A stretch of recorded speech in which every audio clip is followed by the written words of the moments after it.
Hi, my name is Brindley Taylor and I am a campus minister with Origin Church, and I wanted to share some tips with you about building friendly online community.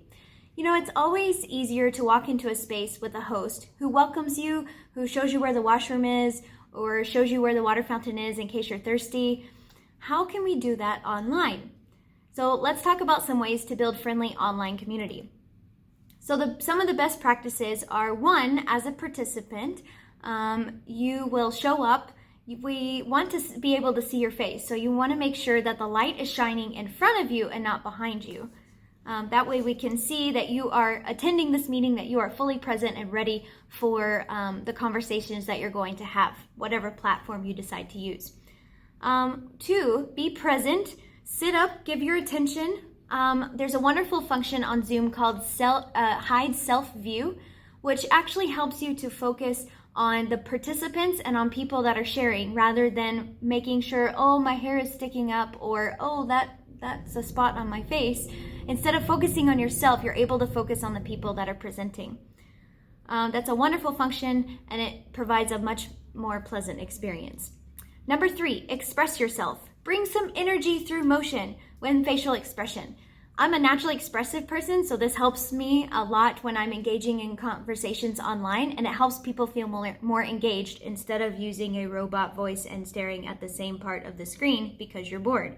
That kind of communicates things differently. So show up, be present, be excited to be here and to talk with people during your meeting. Four, minimize distractions.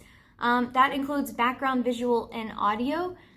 There's nothing more strange than trying to have a conversation with someone when there's either kids screaming in the background, their dog is barking to be outside, or there's a ceiling fan making you dizzy behind on their ceiling. So you want to minimize distraction as much as possible. Number five, manage the mute button.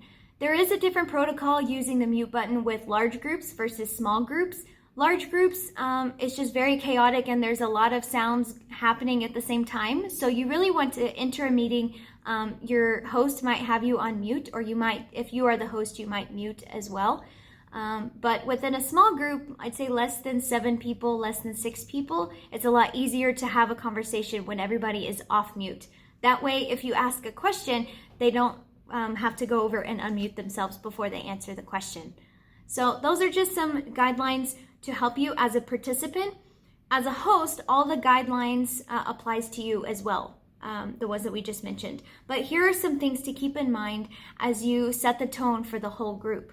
One, prepare. Make sure everything works well ahead of time, that your camera is on and works, that you have good lighting, that your microphone works, that the videos are working, etc.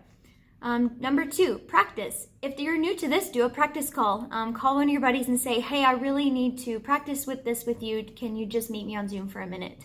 I'm sure they'd be happy to help you. Number three, participate. Share the guidelines for the guest, very much like we did in our first slide of guidelines for a participant. Show them where the mute button is, show them where their hide self-view button is, how to unmute themselves, how to turn their camera on and off, and those things. Number four, take precaution. Be aware of security and don't publish the Zoom link publicly.